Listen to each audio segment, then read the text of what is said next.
Okay, so recently been asked by one of you guys in the comments section to have a little walk and talk around the farm as far as our bodies of water are concerned and what's grown in each location and what are the plans for the future of these. So we're going to start off with the ponds nearest the house and we're going to gradually work our way down to the far end of the farm. So coming from the house, most of you all know the crayfish pond. So we've got our red claw crayfish or yabbies in here.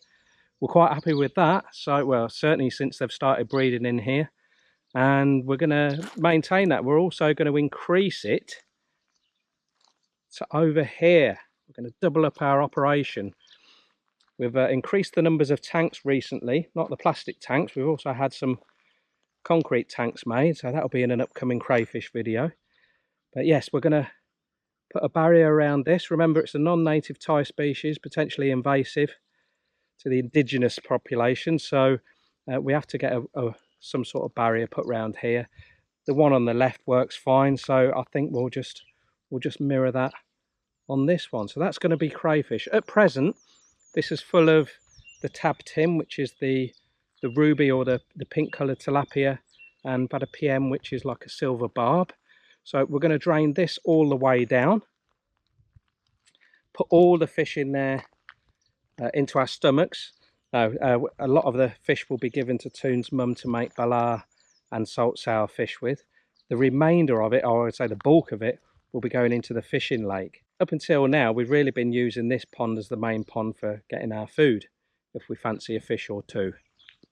The reason we earmarked these two ponds for our crayfish locations is because these ponds are the highest point on the farm. So if we did get the mother of all monsoon seasons, these would be potentially the last ones to flood.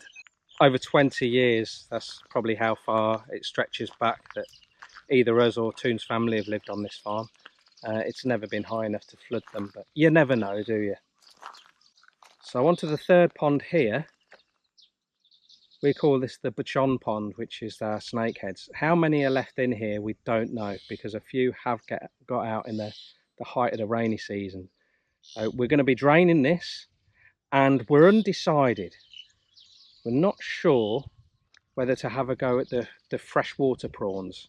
My main concern though is, like recently we were off our off-grid solar system setup, and with the freshwater shrimp, I'm pretty sure that we would need to be pumping oxygen in there, and we don't want to be running off bloody generators 24/7 if the solar system goes offline. Now we are on the lookout for a second-hand backup inverter, that sort of stuff, but something else could go pop on the system.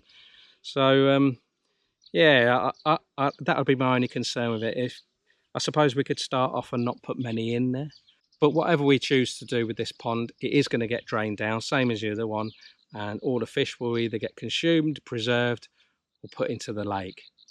We've got our infamous Buduk pond, or the Hyacinth pond, the pond that keeps giving. I think I will always maintain some degree of hyacinth in one of these ponds, and seeing as most of it's in here anyway, I think we'll just continue with this. But the Buduk are going to come out, the walking catfish. This pond hasn't been our greatest of successes as regards growing fish in here. Yes, we've got the Goliath on in there, it's absolutely huge, it's as big as my bloody leg, but everything else is pretty skinny in there. We don't feed this anymore. It was quite expensive to feed them, and everyone's tight round here. No one wants to pay top dollar for catfish. No one round here pays more than like 50 baht a kg for catfish, so if you're feeding pellets to a great number of catfish, then you're not going to make any money on it. We're not into throwing loads of crap in here, you know, from goats or chickens, and when we had the ducks and that, we don't like that sort of thing. I certainly wouldn't eat them if they're fed on crap. So no, they're quite skinny in there. So the idea is again to drain it down, and I would have thought we've still got well over 700 fish in here. It will definitely take them a while to pack the weight back on. They've grown good length, but the length's good, but the girth isn't so good. So we'll put them in there, and yeah, I'll keep on eating them for sure. But at the moment, they're like They're like a giant tadpole. They're all head and no meat on them. So that's the four ponds that we had dug before we actually moved here onto the farm. Well, it was as we were transitioning over. This little bit here only really fills up when we get the heavy rains. And I should have listened to my wife. You know what it's like, guys. I think we know better, don't we? And when we're having this access road built onto Goat Island here, Macro Man and the wife did say, well, why don't you put some concrete pipes all the way through, so when we get the flood water coming through, running through from next door, it will fill up this bit here.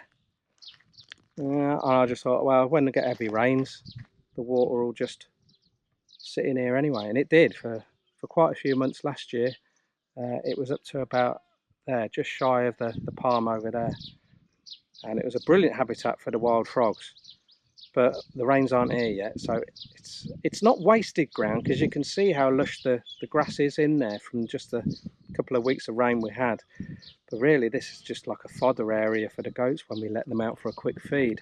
So we're not utilising that to its best of its potential ability. Across the road here is our drainage ditch, which is now full of fish. It is drying out quite quickly. Again, we haven't had any consistent rain yet. We are due for 3 days of rain to start, I believe 3 o'clock this afternoon. You believe that, believe anything, but it's definitely been hot enough. I think humidity is in the high 70s today. And it's not particularly hot as far as the temperature goes, but I don't know, the air seems thick to me. You can't really, you're almost chewing it. I have got some plans to improve holding the water here, and I'd like to put some dams in here, same as I've done the other side, because when we get the real large influx of water coming in from next door, it pushes through up here very easily. So what I thought, if we could put some dams across, just made out of earth really, and compacted, and then just let the weeds grow to knit it all together, and then that would hold it back when the water starts to drop and the water starts to recede back out into the deep bit. Then it will just help to hold the water back even better. I mean, it has been brilliant since I've dammed the other side and put weeping dams in. This is maintaining water very well. We still get a little bit of erosion here. Well, this is quite bad. This is the worst over all our farm, and this is because that down there is the quicksand pond. And when Macro Man was, I do apologise, guys, the camera keeps on turning itself off. It's just overheating. I say I think it's 37 today, which, yeah, sounds hot, but it's not really hot in comparison to what we've had. It's been touching 40s. So I'll sit under the sadao tree, but it's baking, and you take the battery out. I've been blowing on it, trying to cool it down so I can get the camera turned back on, but it's happening every day now. So hopefully when the humidity starts to drop and the temperature drops, I can come out sort of unhindered. I'm having to do it in about bloody 30 takes just for an average length video. But anyway, we will persevere. So I'm just going to round off here, and then I'll do part 2 of this video at a later date. Yes, the erosion here is caused by the excavation from the quicksand pond there. Hey, again! Could go and live in bloody Grimsby. I wouldn't have this problem, would I?